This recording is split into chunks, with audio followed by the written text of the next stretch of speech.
بسم اللہ الرحمن الرحیم۔ السلام علیکم دوستوں، آپ دیکھ رہے ہیں ہمارا یوٹیوب چینل عام مسافر۔ زندگی کیا ہے؟ 5-6 فٹ کا انسان کہ جس کی زندگی خود اس کے اختیار میں نہیں، جو خود اپنی مرضی سے وجود میں نہیں آیا اور نہ اپنی مرضی سے ہمیشہ ہمیشہ زندہ رہ سکتا ہے، جس کی اگر سانسیں رک جائیں تو وہ اسے بحال نہیں رکھ سکتا، لیکن یہی 5 فٹ 6 فٹ کا انسان کہیں خدائی کا دعوے دار بن کر کھڑا ہے تو کہیں جانور سے بھی بدتر زندگی بسر کر رہا ہے۔ بظاہر اس کا کوئی دشمن نہیں، لیکن یہ خود اپنا بہت بڑا دشمن ہے۔ چاند پر قدم رکھ کر کائنات کی کھوج کرنے والا انسان آج خود اپنے دل میں چھپے خدا سے بھی محروم ہے۔ اسے کس نے پیدا کیا ہے اور کیوں پیدا کیا ہے؟ جب دنیا کا کوئی کارخانہ خود بخود وجود میں نہیں آتا تو اتنی بڑی دنیا کا کارخانہ کیسے وجود میں آ گیا ہے؟ اور صرف یہی نہیں کہ وجود میں آ گیا ہے بلکہ مستقل مزاجی سے چل رہا ہے۔ یہ سورج جو اپنی جگہ سے 1 انچ بھی ہٹ جائے تو کوئی ایسی قوت نہیں جو اسے اپنی جگہ پر لا سکے۔ یہ آسمان جس کی بلندیوں کو ہماری آنکھیں روز دیکھتی ہیں، جو حد نگاہ تک پھیلا ہوا ہے، کوئی اسے آج تک چھونا تو درکنار اس کا احاطہ بھی نہیں کر سکا۔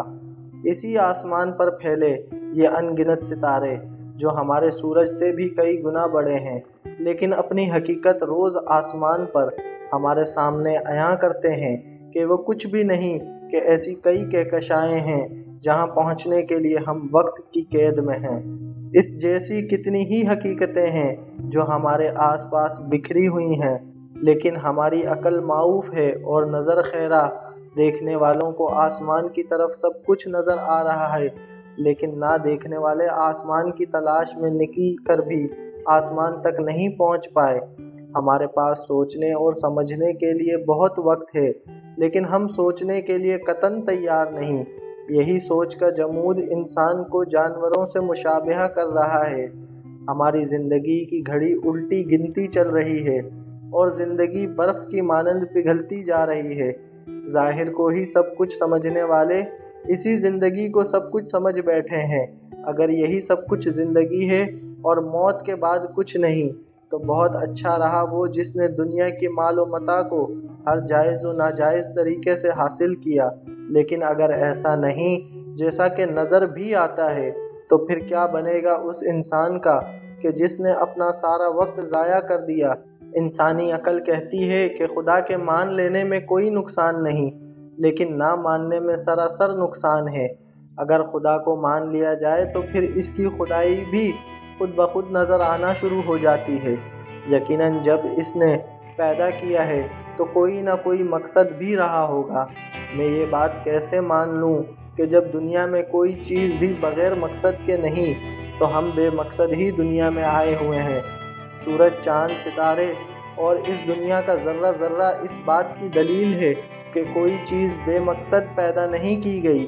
قدرت کے اس کارخانے میں اگر غور کریں تو کوئی چیز ایسی نہیں جو اس کارخانے کو بگاڑنے کا اختیار رکھتی ہے۔ اگر کوئی اس کارخانے میں بناؤ بگاڑ کا سبب بن رہا ہے تو وہ بھی انسان ہے۔ ہر جاندار و بے جان اپنے اپنے دائرے میں قید ہے۔ شیر شکار کرتا ہے تو صرف ایک جانور کا اور اپنی بھوک مٹانے کے بعد بلا وجہ کسی پر حملہ نہیں کرتا۔ اسی طرح ہر جاندار اپنے اپنے دائرے میں اپنا اپنا کام کرتے ہیں۔ آج تک ہمارے مشاہدے میں ایسی کوئی بات نہیں آئی کہ کسی جاندار مثلاً کوے نے پائپ سے پانی پینا شروع کر دیا ہو، مچھلی نے پانی سے نکل کر زمین پر بھی رہنے کی کوشش کی ہو، وغیرہ وغیرہ۔ لیکن یہ بات مشاہدے میں ہے کہ انسان نے اپنے غصے کو ٹھنڈا کرنے کے لیے کئی انسانوں کو شکار کر لیا ہو۔ انسان نے ہوا میں اڑنا اور پانی کے اندر جانا شروع کر دیا۔ اس کے پیدا کردہ دھوئیں سے ماحول میں تبدیلی واقع ہونے لگی۔ انسان کے پاس یہ اختیار کس قدر ہے کہ وہ جو چاہے کرتا پھرے۔ کیا دنیا بنانے والے کو اس کی کوئی پرواہ نہیں کہ وہ اپنی دنیا کی حفاظت کرے؟ بظاہر تو ایسا دکھائی دیتا ہے کہ اسے کوئی پرواہ نہیں ہے، جو چاہے کوئی کرتا پھرے، لیکن اگر سوچیں تو پھر یہ آزادی کچھ محدود سی دکھائی دینے لگتی ہے۔ دنیا کی تاریخ اس بات کی گواہ ہے کہ کہ جب کوئی قوم یا انسان دنیا کے وجود کے لیے خطرہ بنا، اس خدا کا قانون حرکت میں آیا اور کئی نمرود، ہٹلر اور چنگیز خان کھوپڑی کے انبار لگانے کے بعد تاریخ سے اس طرح ختم ہو گئے کہ جیسے کبھی تھے ہی نہیں۔ اب اگر میں یہ کہوں تو غلط نہ ہوگا کہ وہ رب العالمین انسانوں سے بے انتہا محبت کرتا ہے تو غلط نہیں ہوگا۔ اگر ایسا نہ ہوتا تو وہ کبھی اس دنیا کو ختم کر دیتا۔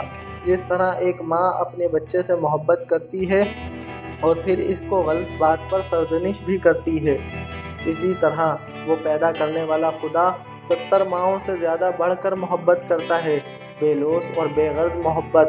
وہ بھی کبھی کبھی ہماری سرزنش کرتا ہے کہ ہم صراط مستقیم پر آ جائیں، لیکن ہم بگڑے ہوئے بچے کی طرح اپنی دنیا کے کھلونوں میں کچھ اس قدر گم ہو جاتے ہیں کہ اس خالق سے اس قدر غافل ہو جاتے ہیں کہ جیسے خود ہی پل بڑھ کر اتنے بڑے ہو گئے ہیں۔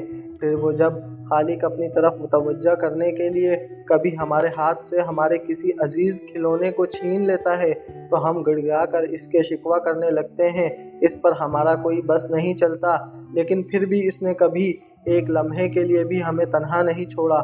وہ ہماری طرف متوجہ ہے، لیکن کوئی اسے پکارے تو صحیح، کبھی وقت ملے تو تنہائی میں ایک بار، صرف ایک بار اسے سچے دل سے پکار کر تو دیکھو۔